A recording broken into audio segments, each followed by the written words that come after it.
Today's live stream is brought to you by cybrary.it.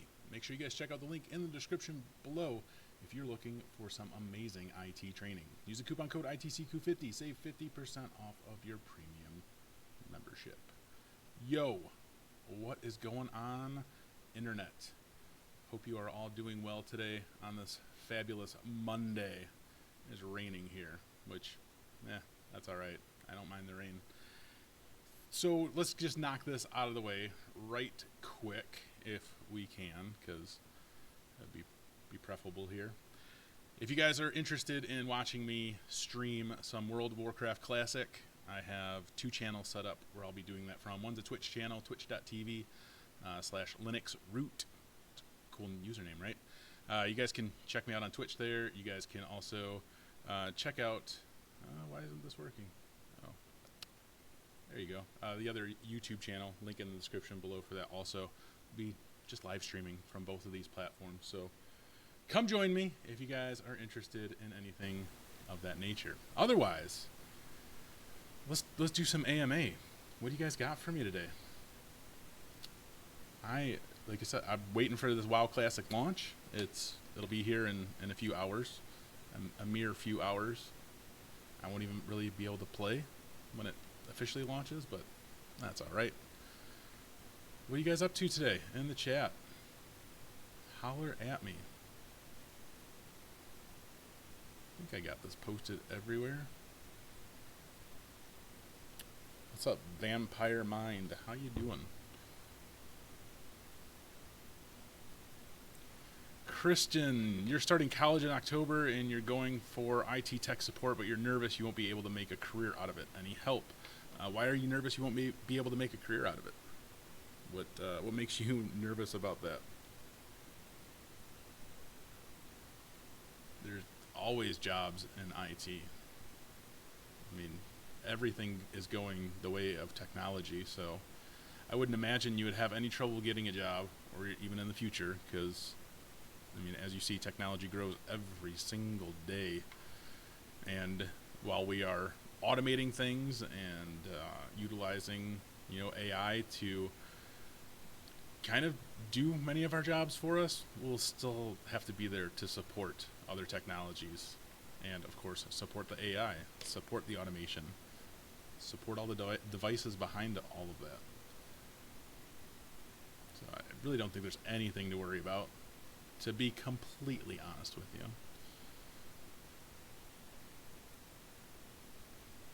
Anyways, what else do you guys got? What's going on, Allie? How are you doing today? Juan Gonzalez, you have an interview in 15 minutes for IT support on AS400 at Distribution Center. Is it worth it?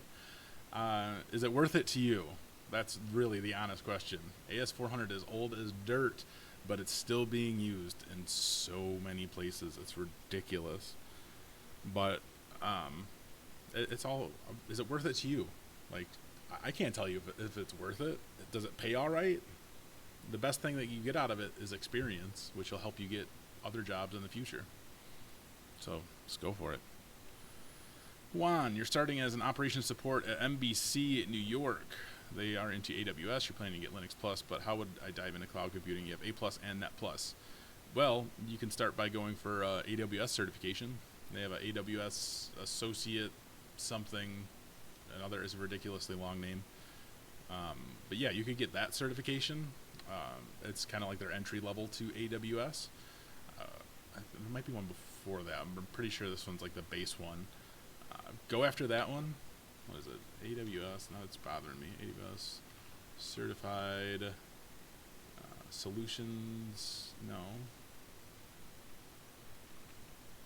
Is it solution? No.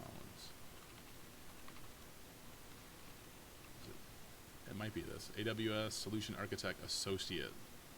Yeah. It just sounds ridiculously long and fancy. But yeah, that's the one I would start off with if I were in your shoes. I keep forgetting to adjust my bad video settings. Hopefully the video and everything looks right on your end. Otherwise, YouTube always complains at me like, hey bro, your video settings are wrong. You need to change them. And I'm always just like, meh. I always forget, to be honest with you. Let me change this background. Just this.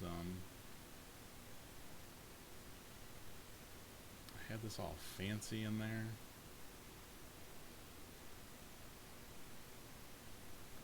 And then I broke it. I broke it.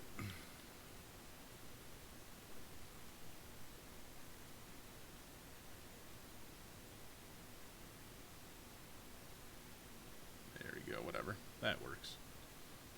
Sorry. Shouldn't be playing with the stuff while I'm streaming. VA Techie, you're graduating college this semester with a computer info systems degree. You're a straight A student, but you have no clue what jobs to go for as IT grad versus a person with certs. I mean, you'd go for any job that anybody would go to getting their first job. So you have info systems degree. Do you do more programming than anything else with that degree? Otherwise, I mean, you're going to go for the same jobs that anybody with certs would, starting out. Anything entry level, be what's up.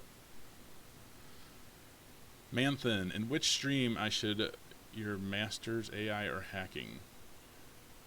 Well, that's on you, man. What sounds more appealing to you? That's kind of my question back to you. I mean, they're both pretty different. So it really, you have to kind of decide, like, does hacking, ethical hacking, of course, or cybersecurity, depends on what you mean by hacking. I'm thinking just cybersecurity, pen testing, things like that. Does that sound fun to you? I mean, AI is great, and AI isn't going anywhere. It's only developing into just a huge monster. MJax, what is my take on Mike Myers' CompTIA Security Plus Certification Guide, 2nd edition exam? You're diving pretty hard into this text, but I'm afraid it's not everything I need to know. I don't think one resource will ever give you everything that you need to know. I think you always need to utilize multiple resources. So you could go to Professor Messer's YouTube channel. He has a whole Security Plus pathway over there, if you will. I don't know how, it's like 70-something videos in that playlist for Security Plus. That could be very helpful. Joining like cybrary.it or IT Pro TV, any one of those types of providers, they're going to have a lot of different information that they'll share about the Security Plus as well. For me personally, IT Pro TV made the biggest difference in me passing my Security Plus. I went through their 11-hour accelerated Security Plus course, and I think I got more information out of that than I did in anything else. I really retained all that really well. Made a lot of sense to me. So that's what I personally, that's what I personally feel like really helped me pass my Security Plus, along with CompTIA's Cert Master Practice, which is, it's practice questions and things like that. I haven't even gone into there since I've passed my Security Plus. I wonder if I still have access. Let's find out. And then I can show you. I can show you all of the cool things.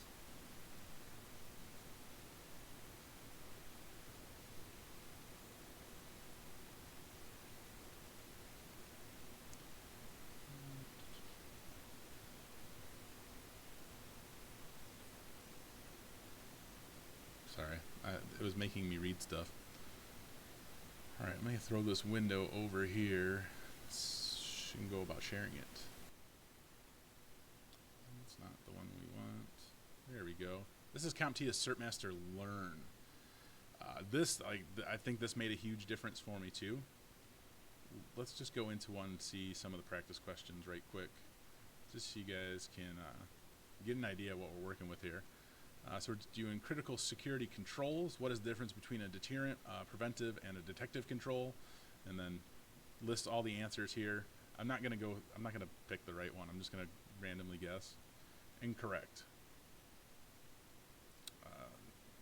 So then when you get something wrong, it'll kind of give you more information on why you got it wrong, which is very helpful. So here, how would you categorize a web gateway that blocks access to social networking? We're just going with random question or random answers here, just so you guys can see. So we picked physical control, technical controls use technology such as firewalls, anti-malware authentication mechanisms, and web gateways to provide security. So every step of the way, like it's question after question after question. Really kind of tests how well you know what potential type of material will be on the exam. I think this helped out a ton. Just helped me gain a lot of that knowledge that I think I didn't have before, and the fact that it gives you like the reasoning why if you got something wrong, that really helps. I would write down everything that I got wrong when I went through this. I would write down in my notebook, make sure that I went over that. Taking detailed notes is also going to be something that's really, really big. Briar Smith, you just got your Security Plus certification. What's a good next cert? You have no experience in IT changing career fields, and you currently work in the military, healthcare systems. You're not A Plus or Net Plus certified. Well, what pathway are you looking to take within IT? That's my question back to you, because everybody wants to do something different, right? We all enjoy different parts of the field. You got your Security Plus, so are you leaning more towards security? I mean, it's not necessarily like you get the Security Plus and you have to go into security. The Security Plus is just a very well-rounded certification to have that anybody would be looking for as far as employers and things like that. But what path do you want to take? Do you want to be in networking? Do you want to be in systems administration? The list could go on, really. I'm not going to list out everything, but what interests you, man?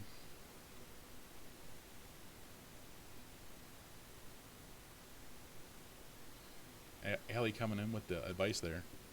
You need a lot more than just one textbook for study material. Don't just use one resource. 100% on that. So valuable. But anyways, I hope you all are doing well today.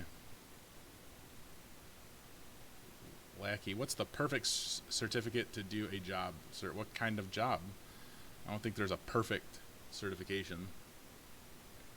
So, Briar, you want to be in cybersecurity networking, you just lack the experience. You could go for something like the CCNA. You could even go for the CCENT. It's still valid up until February of 2020. So you got plenty of time to take either one of those, to be honest with you. So since you put networking in there, I would definitely look at something like Net Plus, CCENT, CCNA. Those are going to be definitely helpful certifications that help you down the path that you're looking to take eventually. And if you're lacking the experience, just getting into an entry-level job is going to be extremely helpful for you. And that's more than obtainable with just a Security Plus certification. But definitely the experience is going to help pilot part of your career, help guide it some. I hope that's helpful. What's up, D Hacker? How are you doing today? Does this microphone sound okay? You mean you attended and studied CCNA in both routing and switching? You attended a course of ethical hacking from Mount. Okay. So, yeah, there's still no. I mean, I'm still a little bit confused on what you're asking.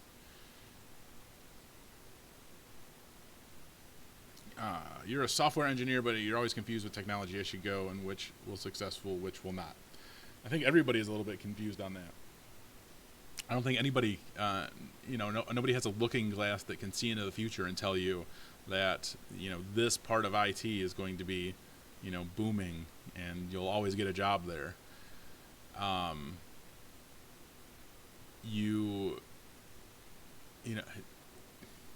It's so hard, man. Like, it's really so hard to say. Like, cloud came out of nowhere, it seemed, and now it's everywhere, right? And the big thing right now is cloud and cybersecurity and AI, automation. You always hear those terms being used interchangeably all the time in some way or another, right? Are they going to be here tomorrow? Well, yeah, I'm sure they'll be here tomorrow. Are they going to be here a year from now? Probably. How about 5 years from now? Like, what's the need going to be 5 years from now? We're giving such a big push for cybersecurity jobs and people to get into cybersecurity, but in 5 years, is that going to just be like completely saturated? Who knows? Is it still a bad idea? No, it's not necessarily a bad idea. to like start down one of those paths.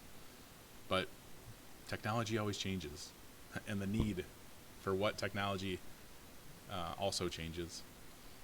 The need for what, relevant technology that's happening, currently, I guess. I don't know.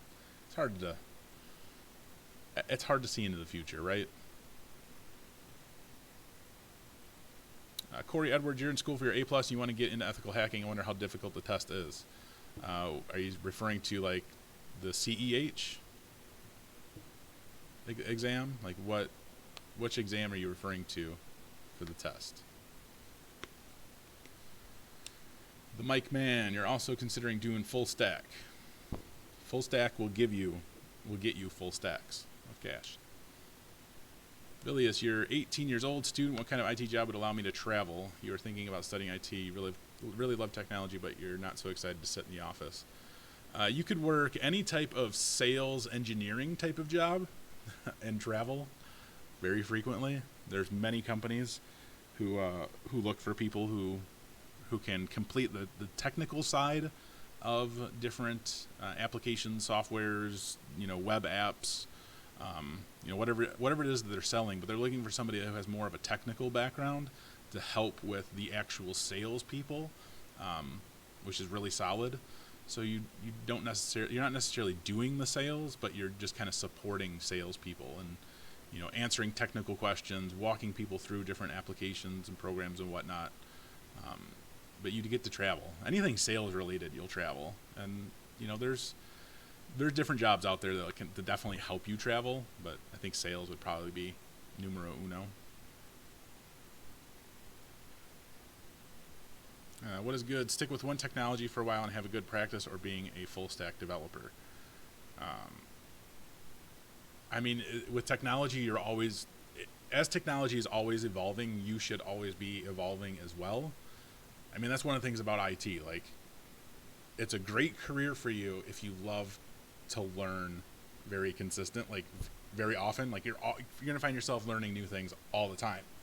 Is that something you're going to enjoy about the field? I can't answer that for you, but it's one thing that you have to understand about IT is if you want to be relevant, if you want to have good jobs all the time and be of need, you're always going to have to evolve yourself. So that's studying or learning new technologies, getting different certifications, that's part of it.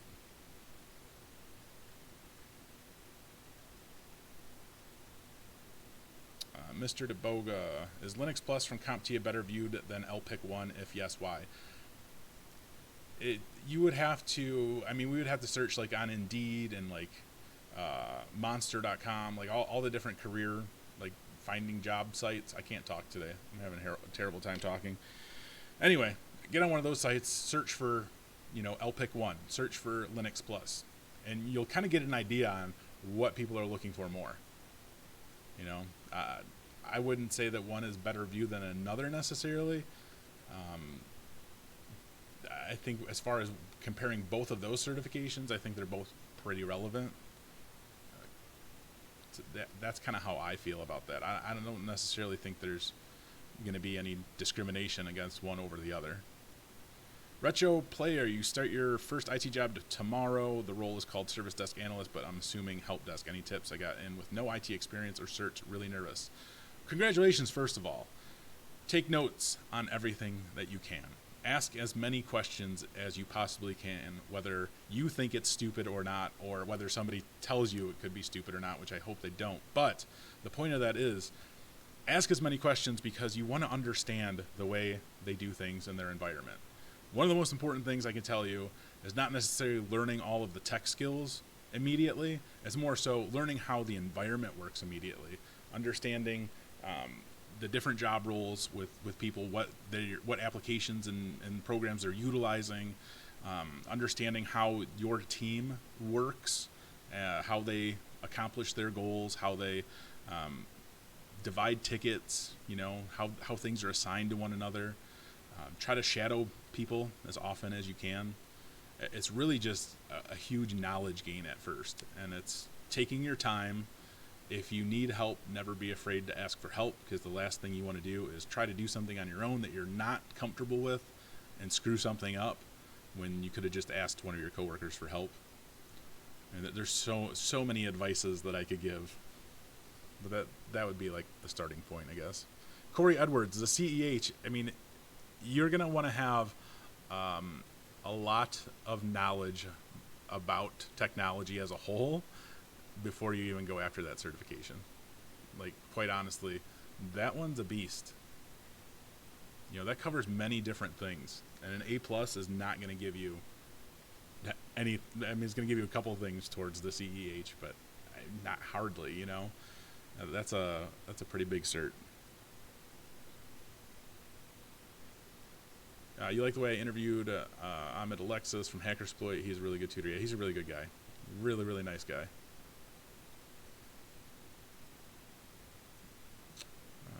CISP certification prerequisites. You have to have, like, what, 5 years of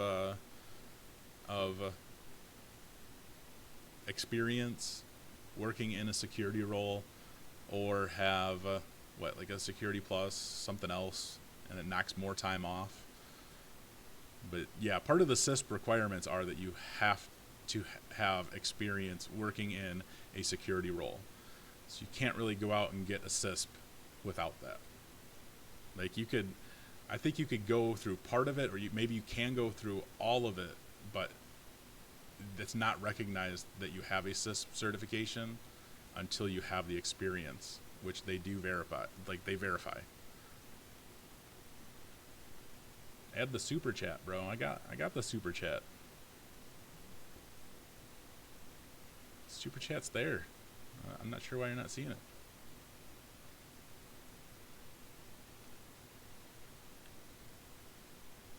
Is it possible to get a voluntary job to learn better? I mean, yeah, anything's possible, for sure. You can reach out to every company that's in your area and tell them that you're looking to get into IT. Do they have any volunteer work that you can help them with? And you're going to hear no a lot more than you're going to hear yes. But that one yes could be huge for you.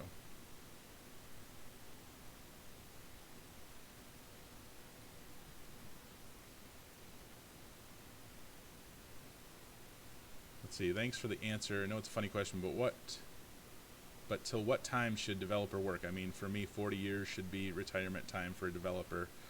What do I say?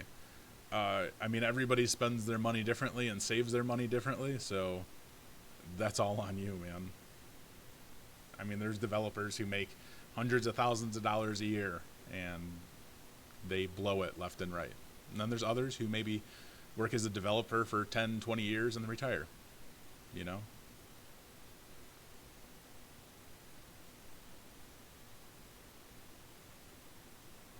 Any good bug bounty training company in the U.S.? I'm not sure about a training company, but you could probably reach out to, like, HackerOne or what is it? BugCrowd? I think it's BugCrowd. They might have something. Allie came in with the answer there. BugCrowd University. I was unaware they had a university, but that's pretty solid. Is it easy to jump from help desk to a cybersecurity job? Define easy. I mean, honestly, it's, you know, part of any career, any field that you get into, it's all about who you know and not what you know. So if you're working help desk and you're looking to get into cybersecurity, start connecting with people in the cybersecurity field.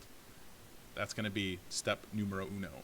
The next step would be learning, you know, about cybersecurity, more specifically, like what area of cybersecurity you want to get into. Start seeing if you can get some certifications to help back that up. What's going on, Johnny? The course is not a monthly fee. It's a one-time fee. I should probably put that in big, bold letters since you asked that question. Not that there's anything wrong with asking that question. I'm glad that you did ask that question. It just tells me that I need to change some things so I don't get that question. But thank you for the question.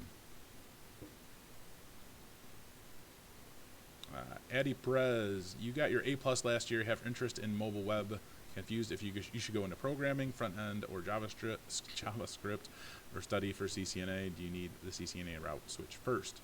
If you want to get into programming, I mean, I don't know why you would necessarily go CCNA. I don't know. I mean, you've got your A plus, which is completely outside of programming, like two different worlds, right? So you got to decide what you want to do. Play some Fortnite. I don't. I mean, I played Fortnite for a total of like 30 seconds because of my kids, and that was it. I don't like Fortnite. I don't do first-person shooters. It's not my bag. What's going on? Kev runs on Duncan. How you doing, boss? Johnny Walton, you haven't got the course, but you're tempting to try it. Well, if you're looking to go and take the course, make sure you use the coupon code ITCQ50 because it saves you 50% off, and that's solid, right? I think that's solid. Let's see. If you guys are unfamiliar with what we are talking about currently, this one. I created my first ever online training course, about a month ago, and it's titled How to Get an Entry-Level Job in IT. And it walks you through chapter by chapter steps you need to take that will help you gain an advantage to getting into IT. One thing that you see online all the time are people or companies who provide training on certifications, learning the technical skills and things like that. This course focuses on helping get you well-rounded to step foot into an entry-level job. It's going to give you some pro tips on ways that you gain an advantage, right? Because it's all about gaining an advantage. When you're first looking to get into IT, whether you have degrees, certifications, or nothing at all, right? Like, how do you gain an advantage over somebody who has some of these things? And that's kind of what this course talks about a little bit. And it's just there to really help lay some foundational knowledge, some foundational skills that you need. So you guys can go check it out. It's www.itcq.tv. It's $39.99 if you use the coupon code ITCQ50, saves you 50% off of that price. So it's pretty solid. I've had a lot of great reviews on it so far. I think they're here somewhere. Yeah, great reviews on it, which makes me feel really, really awesome and wonderful and amazing, and I love it. Just to know that it's working for people. So if you guys are interested, you can go check it out. If not, that's all right too. That's all good. I'm here to help. That's what this is all about. Trying to help you guys in any way that I possibly can. Is there any way I can turn up the volume? Yeah, I can turn it up some. Let me know if that's any better. I'd probably, because I'm like so far away from it occasionally when I'm like turning and stuff. Sorry about that. It's a new microphone, so I'm trying to get everything to be the way that it should be. I already have it like boosted up and volumed up all the way on everything now, so hopefully that works for you. Now I have to get right on the microphone and talk just like this. Hope you don't mind. We're going to turn IT Curator questions into an ASMR YouTube channel. I hope you guys are okay with that. Just going to make lots of sounds and talk about IT. One of the first things that we're going to do is dial into a 56K modem. See, that's why I had it turned down. So let me turn it back down again. The white noise, it is raining in the background, but it could be like the computer fan.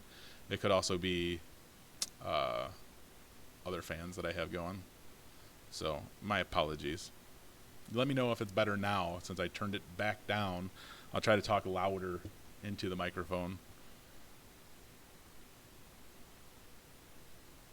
It has a lot more hiss. Yeah, I'm gonna have to do some adjusting to figure out the hiss. It's frustrating, very frustrating. Anyway, let me know if it sounds better now, please, if you can. I don't want the hiss because that's really annoying. What's the best way to strong fundamental basic things about programming language? Because learning new tech in future is always depend on the basic fundamental knowledge you have right. Kev kind of answered that question pretty well for you. I mean, how do you want to get started in programming? Really depends on what language you want to learn, right? And what you want to accomplish. It's not even so much about what language you want to learn until you figure out, like, what is programming going to help you do? How are you going to utilize programming to build a career from? You know, there's a lot of research I feel like people need to do when they start looking into programming, because there's, you know, so many different languages out there that do so many different things and do so many different things really well. You kind of have to take that time, figure out what it is that you want to accomplish with programming. Do you want to build a website and a whole back end to support that website with like SQL databases and things like that? You know, do you want to build or create programs, different applications? You know, it's not just like it's not as easy as just picking something randomly. Could it be that easy? Yeah, you could absolutely do that. But are you going to enjoy it? Are you going to, is it going to be the best for you? I guess that's kind of my question. What is my opinion on unpaid IT work? Well, as far as like unpaid, like what are you doing, right? Is it just volunteer work? Because volunteer work is fantastic.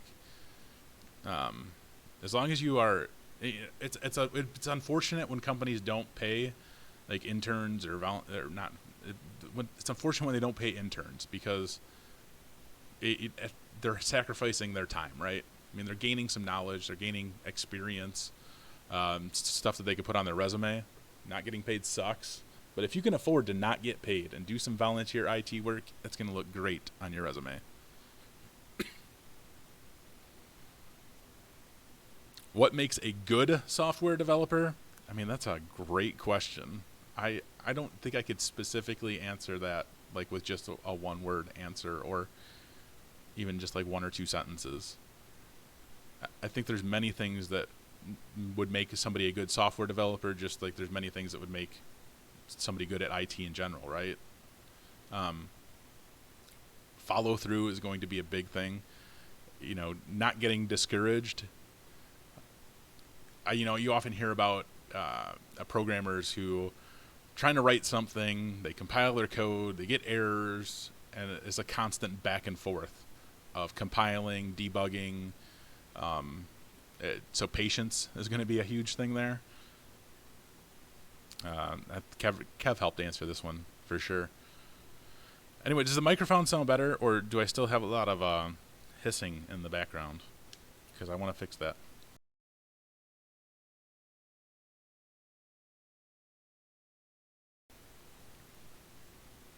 I could try turning off all of the fans. I don't know if that'll help, though. A lot of hiss. Man, that is unfortunate. I thought it sounded so much better, and I guess I was wrong.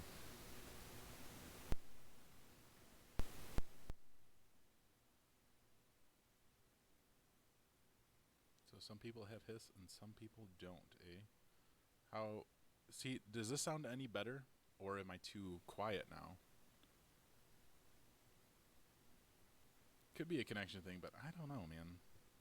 Agreed, much hiss. Much hiss. Well, I turned down the boost. I just don't know if it's going to be loud enough now, or I have to like shout at this thing. So it's too quiet, but no hiss. Well, I apparently I apparently can't win with you guys.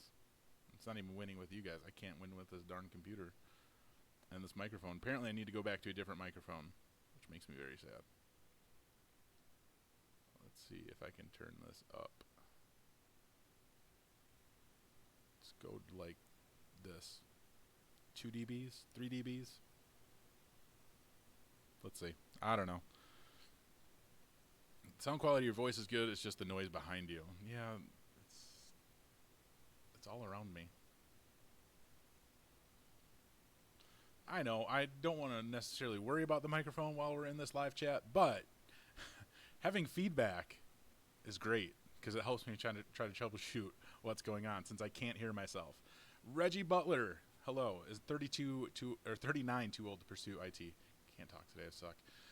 No, You could get into IT at 60 if you wanted to. Who cares? Ageism is dumb. Is it a thing? Yeah, it's a thing. Some people will look down on you, right? Because you're old. But more people won't. More people look at your experience in life as a benefit. So no, 39 is not too old.